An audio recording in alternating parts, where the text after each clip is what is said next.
So good morning everyone, welcome to newspaper decoded. आज हम 22 मई का अपना द हिंदू न्यूज़पेपर देख लेते हैं। तो फर्स्ट जो न्यूज़ है वो बेसिकली नक्सलिज्म के बारे में है कि जो डिस्ट्रिक्ट रिजर्व गार्ड फोर्सेज हैं जो आपकी छत्तीसगढ़ की हैं, बस्तर रीजन में उन्होंने 27 नक्सलाइट्स को मार गिराया है, इंक्लूडिंग जो उसका जो टॉप माओइस्ट था, सीपीआई माओइस्ट का जो टॉप जनरल सेक्रेटरी था, उसको भी मार दिया है। तो अब यहाँ पे बेसिकली अमित शाह अपना रेट कर रहे हैं कि जो है 2026 तक नक्सलिज्म को पूरी तरह से ख़त्म करना है। तो ये सीपीआई माओइस्ट क्या है, बेसिकली एक band left wing extremism group है जो कि सीपीआई जो आपके माओ जेडोंग है उनकी आइडियोलॉजी से इंस्पायर्ड हैं, जो बोलते हैं कि आर्म्ड रेवोल्यूशन करना है पीजेंट्स और वर्कर्स को, ताकि ओवरथ्रो कर सके इंडियन गवर्नमेंट को। तो ये इनकी आइडियोलॉजी है। तो अब ये डिस्ट्रिक्ट रिजर्व गार्ड तो बेसिकली छत्तीसगढ़ के द्वारा ट्रेन किए गए हैं। इसी तरह आंध्र प्रदेश में भी आपका ग्रे हाउंड्स हैं जो एंटी नक्सल ऑपरेशंस परफॉर्म करते हैं। ये लोग यूथ्स होते हैं जो ट्रेन किए जाते हैं बाय लोकल पुलिस वहाँ की, ताकि एंटी नक्सल एक्टिविटीज़ जो है वो परफॉर्म कर सकें। और जो है ये स्पेशलाइज होते हैं जंगल वॉरफेयर और एंटी गुरिल्ला वॉर टैक्टिक्स में। तो इंडियन गवर्नमेंट का टारगेट क्या है कि नक्सलिज्म को 31 मार्च 2026 तक पूरा नक्सलिज्म को ख़त्म करना है।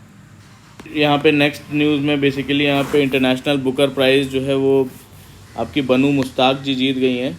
मुश्ताक जी जीत गई हैं जो एक कन्नड़ लॉयर एक्टिविस्ट हैं।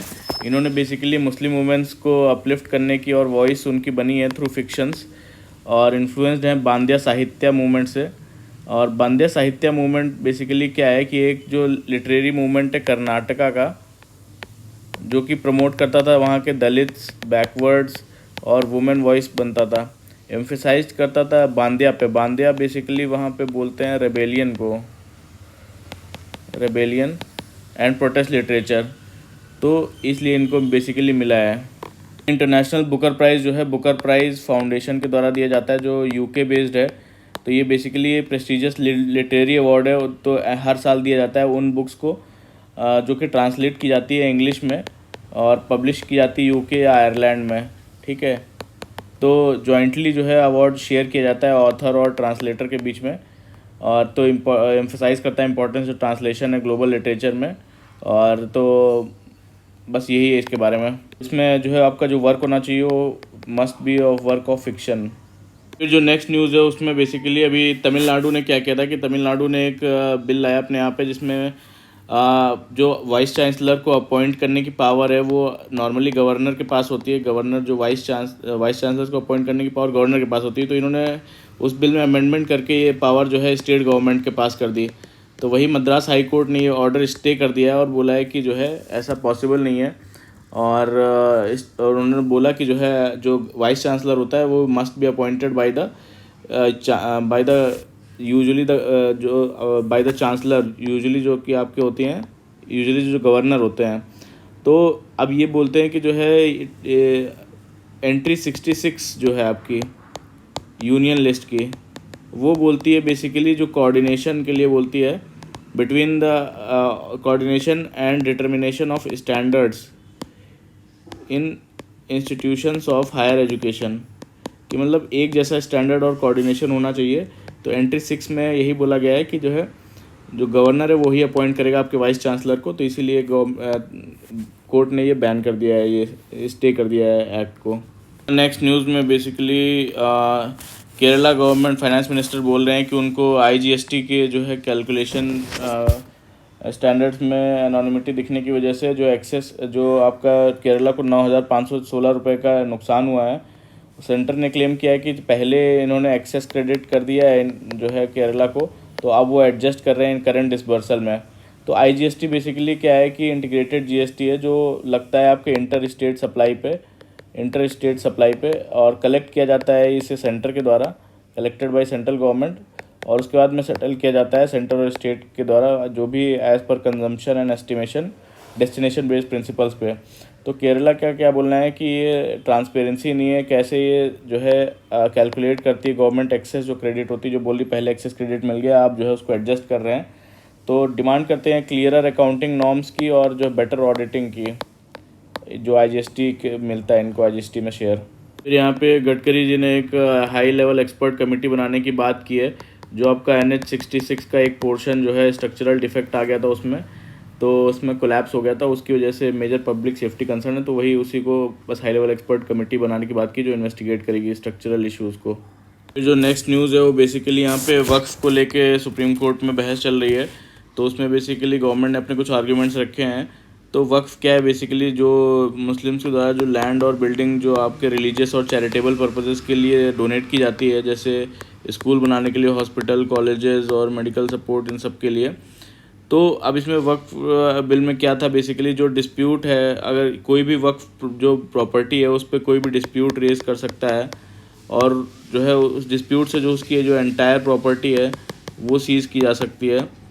तो अब इसमें जैसे कोई अगर ये डिस्प्यूट रेज कर दिया, तो अगर कोई केस चल रहा है तो उसमें कोई टाइमलाइन नहीं है कि कब तक ये जो है पूरा केस रिजॉल्व होगा। फिर दूसरा जो है आपका जो है गवर्नमेंट कोई भी लैंड एक्वायर कर सकती है, आपका waqf land for the public use, और जो है उसको विदाउट एनी कंपनसेशन। और जो वक्फ बोर्ड है उसमें नॉन मुस्लिम्स को इंट्रोड्यूस कर रहे हैं। तो वही मुस्लिम कम्युनिटी का कहना है कि against the religious freedom principle है। जो आपके डिस्प्यूट्स हैं उनको देखने के लिए गवर्नमेंट ऑफिशियल्स को अपॉइंट किया जाएगा, ना कि कोई इंडिपेंडेंट बॉडी। यहाँ वक्फ बाय यूज़र का एक कॉन्सेप्ट है, जिसमें कि बोला जाता है कि अगर कोई लैंड या प्रॉपर्टी जो है कॉन्टीन्यूसली यूज़ कर रहा है आपके रिलीजियस या चैरिटेबल पर्पसेस के लिए, तो वो प्रॉपर्टी वक्फ की तरह ट्रीट होगी as a waqf just because of its use. तो ये एक ट्रेडिशनल वे था जो है क्रिएट करने का वक्फ, जो विदाउट एनी पेपर वर्क या ऑफिशियल रजिस्ट्रेशन गए। तो अब न्यू लॉ में क्या बोला गया है कि इस टाइप के इनफॉर्मल क्रिएशंस को जो है अलाउ नहीं किया जाएगा, और विदाउट ऑफिशियल रजिस्ट्रेशन। तो अब ये गवर्नमेंट का क्या कहना है कि ये पहले जो है ये जो प्रैक्टिस थी वो अलाउड थी अर्लियर लॉज में, बट अब मैंडेटरी नहीं है। तो अब देखते हैं इसमें आगे क्या होता है। फिर यहाँ पे ईडी के बारे में दिया हुआ है, एनफोर्समेंट डायरेक्टोरेट। तो एनफोर्समेंट डायरेक्टोरेट है कि स्पेशलाइज्ड एनफोर्समेंट एजेंसी है जो कि आपके इन्वेस्टिगेट करती है आपके फाइनेंशियल क्राइम्स जो अब मनी लॉन्ड्रिंग से रिलेटेड होते हैं, जैसे कि इलीगल मनी को जो लीगल मनी में कन्वर्ट करते हैं और यूज़ करते हैं, और जो आपके फॉरेन एक्सचेंज, जो आपका फॉरेन एक्सचेंज वायलेशंस हो गए जैसे, तो ये आपका डील होता है prevention of money laundering act के अंडर, और ये आपका डील होता है फॉरेन एक्सचेंज मैनेजमेंट एक्ट के अंदर। तो जब कोई प्रॉपर्टी इलीगल डिक्लेयर हो जाती है तो ईडी जो है वो सीज़ कर सकती है प्रॉपर्टी और अटैच कर सकती है थिंग्स ड्यूरिंग इन्वेस्टिगेशन। तो अब ये क्या करती है, बेसिकली जो है फाइट करती है ब्लैक मनी के अगेंस्ट, करप्शन के अगेंस्ट और इलीगल जो फाइनेंसिंग है उसके अगेंस्ट में।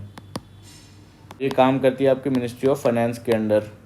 जो नेक्स्ट न्यूज़ है वहाँ पे आपके मिनिस्ट्री ऑफ एक्सटर्नल अफेयर्स ने एक पाक ऑफिशियल को जो है डिक्लेयर किया पर्सोना नॉन ग्रेटा।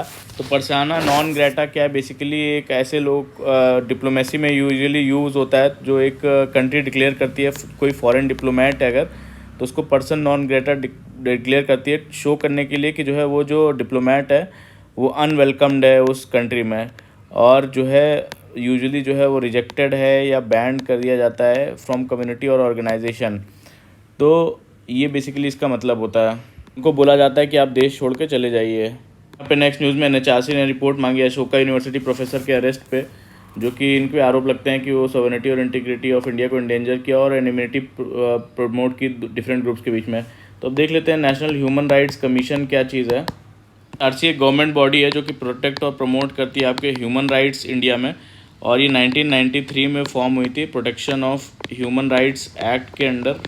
ठीक है, अभी ये क्या करती है, बेसिकली इन्वेस्टिगेट करती है आपके जो भी ह्यूमन राइट वायलेशंस होते हैं, ठीक है, और और एक्शन लेती है कंप्लेंट पे, और सुओ मोटो भी एक्ट करती है अगर मीडिया रिपोर्ट से पब्लिक इन्फॉर्मेशन रिवील करते हैं इन्फॉर्मेशन, कंपनसेशन रिकमेंड करती है, ठीक है, और कंपनसेशन इंस्पेक्ट करती है जेल्स और डिटेंशन सेंटर्स जो होते हैं कि वहाँ पे ह्यूमन ट्रीटमेंट हो रहा है कि नहीं, एडवाइस करती है गवर्नमेंट को जो है पॉलिसीज़ में, और ह्यूमन राइट अवेयरनेस भी फैलाती है। ठीक है, और चेयरपर्सन इसके बेसिकली जो होते हैं यूजुअली जो फॉर्मर जो आपके चीफ जस्टिस ऑफ इंडिया होते हैं या सुप्रीम कोर्ट जज होता है। ठीक है, और इस ये पनिश नहीं कर सकती है किसी वॉयलेटर को डायरेक्टली, बट रिकमेंड कर सकती है कि स्ट्रॉन्ग मॉरल और लीगल वेट होता है इसका बेसिकली। नेक्स्ट न्यूज़ में आपका ब्रह्मोस जो मिसाइल है उसका न्यू वर्जन डेवलप करने की बात करी जा रही है। NG वेरिएंट जो नेक्स्ट जनरेशन वेरिएंट है आपका, तो इसमें बेसिकली क्या होगा कि जो है अभी जो ब्रह्मोस मिसाइल है वो आपकी जॉइंटली डेवलप्ड है आपकी इंडिया और रशिया के द्वारा, इंडिया और रशिया। तो इसमें नाम कैसे लिया गया, ब्रह्मोस जो ब्रह्मपुत्र रिवर है ब्रह्म उसका इंडिया से लिया गया है, और मॉस्कोवा जो रिवर है रशिया की उससे लिया गया है। तो अभी जो इसकी स्पीड है प्रेजेंटली वो 2.8 मैक है, और लॉन्च की जा सकती है आपके लैंड, सी और एयर से। तो ये सुपरसोनिक क्रूज़ मिसाइल है। सुपरसोनिक क्रूज़ मिसाइल क्या होता है बेसिकली, जो आपकी एयर टू जो है यहाँ पे एयर टू सरफेस पे मारते हैं। क्रूज़ मिसाइल क्या है बेसिकली, आपकी लो और स्ट्रेट फ्लाई करती हैं जैसे प्लेन की तरह, और इनका इंजन पूरे टाइम चलता रहता है थ्रू आउट द फ्लाइट, और काफ़ी एक्यूरेट होती हैं बेसिकली, एक्यूरेट काफ़ी होती हैं और डिटेक्ट करना बहुत मुश्किल होता है। तो ये लॉन्च की जा सकती हैं आपके लैंड से, सरफेस से और एयर से। वहीं जो बैलिस्टिक मिसाइल होती है वो आपके पैराबोलिक कर्व को फॉलो करती है और इंजन सिर्फ हाफ वे चालू रहता है और लेस एक्यूरेट होती हैं इन जो क्रूज़ मिसाइल होती हैं उससे। जो नई मिसाइल डेवलप की जा रही है वो उसकी पहले जो थी 290 किलोमीटर रेंज थी, क्योंकि MTCR का मेंबर नहीं था इंडिया। अभी 450 किलोमीटर की जा रही है, क्योंकि इंडिया MTCR का मेंबर बन गया 2016 के बाद में, और वर्क प्रोग्रेस है 800 किलोमीटर तक इसको ले जाने का। नेक्स्ट न्यूज़ में यहाँ पे बेसिकली PM मोदी ने इनॉग्रेट किया 103 जो भारत रेलवे स्टेशन हैं उनको अक्रॉस जो 18 स्टेट्स और यूनियन टेरिटरीज़ हैं। तो अमृत भारत स्टेशन स्कीम क्या है बेसिकली, इसमें मॉडर्नाइज़ करना है आपके 1300 स्टेशंस को, 1300 प्लस रेलवे स्टेशंस को, जिसमें फोकस करेगा मॉडर्न फैसिलिटीज़ पे, बेटर डिज़ाइन एंड इंफ्रा पे, और आर्किटेक्चरल रिफ्लेक्टिंग जो आपके लोकल कल्चर को वहाँ पे रिफ्लेक्ट करे, और एमिनिटीज़ वहाँ की इंक्रीज़ करना। तो ये बेसिकली इस स्कीम का ऑब्जेक्टिव है। नेक्स्ट न्यूज़ में basically lion count grows bye 32% इन 5 ईयर्स। तो इंडिया की लॉयन पॉपुलेशन 2025 अपडेट में दिया हुआ है कि टोटल लायंस जो गुजरात में है वो 891 है गुजरात में, और ग्रोथ हुई है 2020 से 32% की, जिसमें कि एडल्ट फीमेल्स इसमें 30 हैं, जिसमें 27% की ग्रोथ हुई है। और जो इसका कोर एरिया है वो गिर नेशनल पार्क जो गुजरात का है वो है गिर नेशनल पार्क, और पनिया वाइल्ड लाइफ सेंचुरी, तो ये कहाँ है आपके गुजरात में है, पनिया वाइल्ड लाइफ सेंचुरी। और जो कई सारे जो लॉयंस हैं वो इनके अंदर से ज़्यादा बाहर देखे जा रहे हैं, और नए पार्ट्स में गुजरात के एक्सपैंड कर रहे हैं जो ह्यूमन सेटलमेंट्स के करीब हैं। और तो ह्यूमन लायन कॉन्फ्लिक्ट का जो है ह्यूमन एनिमल कॉन्फ्लिक्ट भी बढ़ने का अंदेशा है। और गुजरात एक गुड मॉडल है लॉयन कंजर्वेशन के लिए, और लेकिन but new safe human free habitats are urgently needed. जैसे कुन्नो नेशनल पार्क MP का है जो चूज़ किया गया था लॉयंस के लिए, जो अब चीता होस्ट कर रहा है। तो ये प्रोजेक्ट लॉयन जो है अप्रूव किया गया था। जो प्रोजेक्ट लॉयन है वो 2900 करोड़ रुपए उसके लिए बजट रखा गया था इम्प्रूव करने के लिए उनका हैबिटेट और गुजरात में। तो टेरिटरी भी इंक्रीज 2015 से 20 और 20 से 25 के बीच में इंक्रीज़ हुई है टेरिटरी। नेवी ने रिक्रिएट किया एक स्टिच्ड शिप जो है कि जो अजंता पेंटिंग्स पे बेस्ड है। तो इसकी खासियत बेसिकली ये कि स्टिच्ड वुडन प्लैंक यूज़ हुए हैं, स्टिच्ड वुडन प्लैंक, जो कि ट्रेडिशनली जो है कीले गाड़ के किया जाता था, नेल्स तो विदाउट नेल्स किया गया है इसको। और मटेरियल जो यूज़ हुआ है वो कॉयर, रोप, कोकोनट फाइबर और नेचुरल रेजिन्स का यूज़ करके किया गया है। तो ये 3 लोगों ने मिलकर किया है, union culture ministry, Indian navy और होडी इनोवेशंस ने। तो अब यहाँ पे बेसिकली कोलैबोरेट भी कर रहा है, IIT मद्रास भी कोलैबोरेट किया है इसमें। और जो नेक्स्ट मिशन प्लान है वो ट्रांसओशनिक वॉयेज है गुजरात से ओमान के लिए, मैरीटाइम ट्रेड के लिए। तो ये बेसिकली जो इसका नाम है INSV कौंडिन्या। तो कौंडिन्या बेसिकली एक एंशिएंट मैरिनर है, उनके नाम पे रखा गया है ये। नेक्स्ट आर्टिकल है उसमें बेसिकली यहाँ पे बताया गया है कि analysing poverty levels in India by comparing जो है वेरियस सर्वेज। तो इसमें बेसिकली ये बताया गया है कि जब पॉवर्टी जो है रिड्यूस हुई है, लेकिन जो उसका पेस है वो स्लो हो गया है पिछले कुछ डिकेड्स में, तो हमें स्ट्रॉन्गर अपने पॉलिसीज़ की ज़रूरत है, और पॉलिसीज़ की, जॉब्स की और रिलायबल डेटा की ज़रूरत है, ताकि बूस्ट कर सकें फ्यूचर पॉवर्टी रिडक्शन एफर्ट्स को। बेसिकली 3 मेथड यूज़ किए जाते हैं जो आपके एस्टिमेट करने के लिए पॉवर्टी पोस्ट जो है आपका 2011। तो इसमें बेसिकली पहला है NSSO का, national sample survey of India का UMPCE method. UMPCE method basically आपका usual monthly per capita consumption expenditure पे बेस्ड होता है, जो कि सिंगल क्वेश्चन बेस्ड होता है, single question based consumption survey होता है। तो ये पॉवर्टी शो करता है 2019-20 की जो है आपकी 26 से 30%, बट ये रिलायबल नहीं है क्योंकि इसमें डिटेल डेफिनेशन नहीं होती है, नॉट रिलायबल, ठीक है। फिर दूसरा जो होता है मेथड वो PFCE मेथड होता है, जिसको बोलते हैं आपका प्राइवेट फाइनल कंजम्पशन एक्सपेंडिचर। तो ये सुरजीत भल्ला जी का है। ये क्या है कि नेशनल कंजम्पशन जो आपका ग्रोथ रेट है उसको कैरी करता है। तो क्रिटिक्स बोलते हैं कि इसमें ये गेन्स को ओवर एस्टिमेट कर लेता है, ओवर एस्टिमेट गेन्स, ठीक है। फिर जो थर्ड मेथड है इस आर्टिकल में दिया हुआ है वो सर्वे टू सर्वे इम्प्यूटेशन, जो कि ऑथर्स यूज़ करते हैं बेसिकली, ठीक है। यूजेस एम्प्लॉयमेंट सर्वेज, जो एम्प्लॉयमेंट सर्वेज ये यूज़ करता है जो सिमिलर होते हैं पास्ट कंजम्पशन सर्वे के। तो ये तेंदुलकर पॉवर्टी लाइन पे भी बेस्ड है, पॉवर्टी लाइन पे, और ये एस्टिमेट करता है 18%, जो एस्टिमेट है 22-23 का। तो स्टेट वाइज इनसाइट्स देखें कि उत्तर प्रदेश में जो है गुड प्रोग्रेस हुआ है, उत्तर प्रदेश में गुड प्रोग्रेस, और झारखंड और बिहार में स्लो प्रोग्रेस हुआ है, महाराष्ट्र आंध्र प्रदेश में स्टैग्नेशन सा आया हुआ है। तो बोलते हैं कि पॉवर्टी डिक्लाइन स्लो क्यों हो गया, क्योंकि जीडीपी ग्रोथ रेट स्लो हो गया। 2000 जीडीपी जो आपका ग्रोथ रेट है वो स्लो हो गया है ना, स्लोड। तो 2004 से 2012 के बीच में देखें तो 6.9% एनुअली थी, वहीं 2012 से 23 के बीच में देखें तो 5.7% एनुअली हो गई है। रूरल वेजेस जो है वो गिर गए हैं, 4.13% से 2.3% हो गया है। एग्रीकल्चरल जो वर्क फोर्स है, जो आपका एग्रीकल्चर वर्क फोर्स है वो बढ़ गया है, यानी कि नॉन फार्म जो जॉब क्रिएशन है वो कम हो गई हैं। तो अब लोअर प्रोडक्टिविटी का मतलब है लोअर वेजेस का मतलब है हाई पॉवर्टी रिस्क। तो इसीलिए पॉवर्टी जो स्लो होने का रेट है वो घट गया है। तो चैलेंजेस क्या बताए जा रहे हैं कि कोई ऑफिशियल पॉवर्टी डेटा नहीं है, एक तो ऑफिशियल कोई पॉवर्टी डेटा नहीं है सिंस 2011 से 12 के बीच में। 2017-18 का कंजम्पशन सर्वे स्क्रैप कर दिया गया, और हमें नए ट्रांसपेरेंट और गवर्नमेंट सर्विस की ज़रूरत है इसको ट्रैक करने के लिए और कम करने के लिए। जो नेक्स्ट न्यूज़ है उसमें बेसिकली भारत बायोटेक ने कंप्लीट कर लिया है ओरल कॉलेरा वैक्सीन के थर्ड फेज़ का ट्रायल, जिस वैक्सीन को बोला जा रहा है हिल कॉल, और ये 1800 पार्टिसिपेंट्स इन्फेंट्स से एडल्ट से लेके सारे पास हो गए हैं इस जो है क्लिनिकल ट्रायल में। तो बेसिकली कॉलेरा क्या है कि जो है एक सीरियस वाटर बॉर्न डिजीज़ है, जो कि स्पेशली डेंजरस होती है एरिया जहाँ पे पुअर सैनिटेशन होता है, साफ़ सफाई कम होती है, वहाँ पे वाटर से होती है।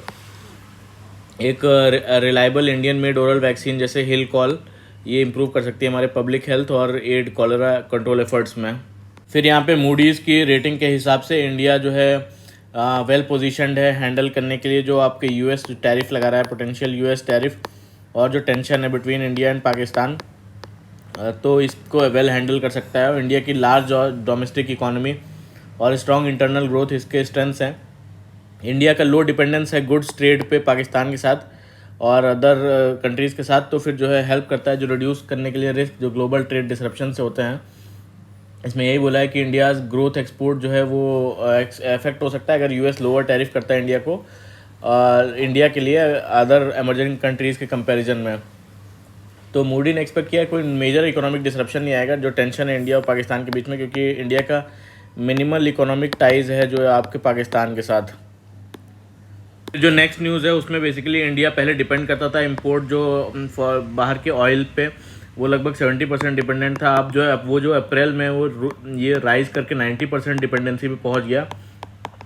तो हाईएस्ट एवर रिकॉर्डेड है ये।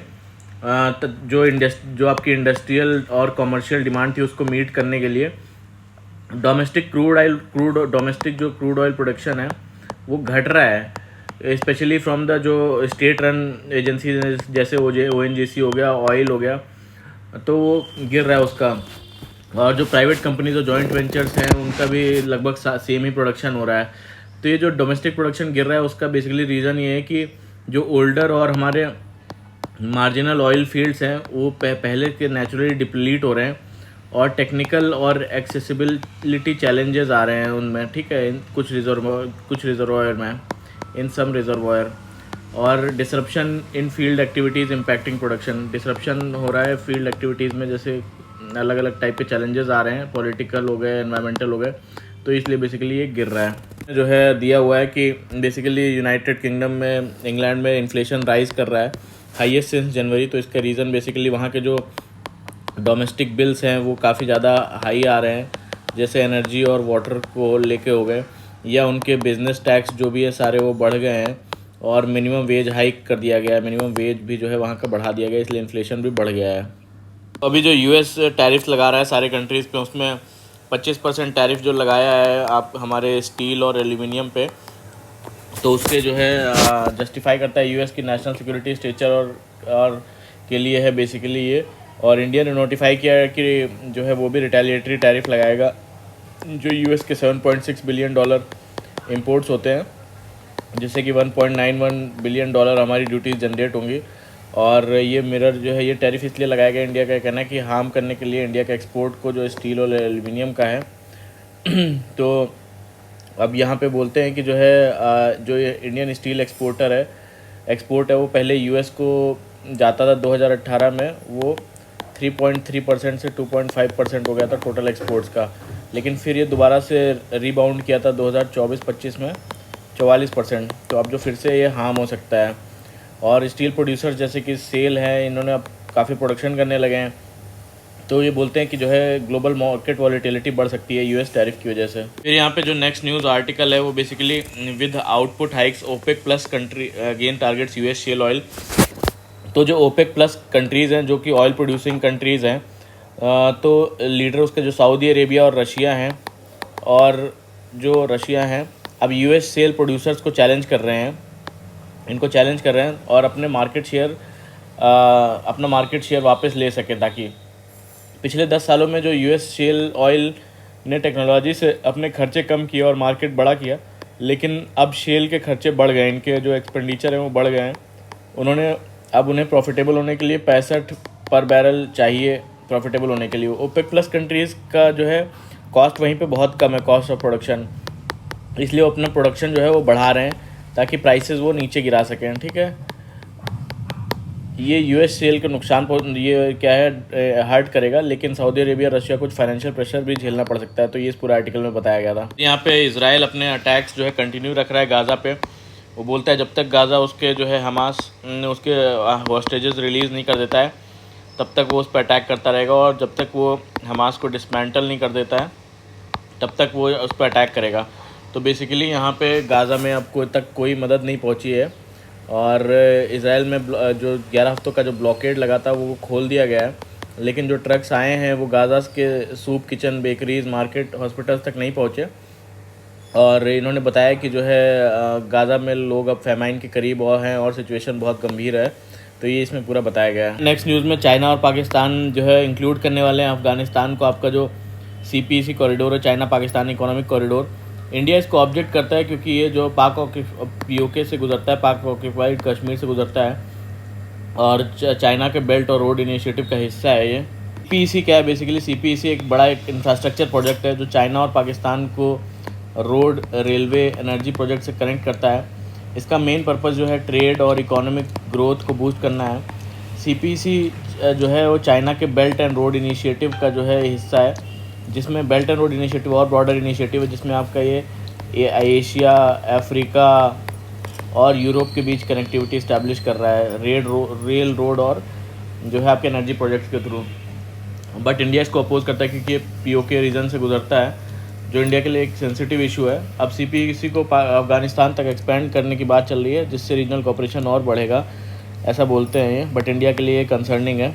था पूरा आज का हमारा न्यूज़ डिस्कशन, जिसमें हमने CPEC के बारे में देखा, आज कैसे अफ़गानिस्तान को इंक्लूड करने की बात चल रही है, और हॉस्टेजेस को रिलीज़ ना करने पे इजराइल कंटिन्यू कर रहा है अटैक। ओपेक प्लस कंट्रीज़ और जो है शेल गैस प्रोडक्शन के बीच में कनेक्शन देखा, और UK में इन्फ्लेशन क्यों राइज़ हो रहा है वो देखा, और US हमारी स्टील और एल्यूमिनियम इंडस्ट्री को कैसे इम्पैक्ट कर रहा है वो देखा। इंडिया का क्रूड ऑयल प्रोडक्शन जो है इंपोर्ट जो है डिपेंडेंस अप्रैल में कितना क्यों बढ़ गया है, और भारत बायोटेक ने कॉलेरा की वैक्सीन के लिए हिलकॉल नाम वैक्सीन जो है 3rd फेज ट्रायल पार कर लिया है, और मूडी हमारी इंडियन इकोनॉमी को क्यों रेजिलिएंट बोलता है, ये देखा हमने यहाँ पे।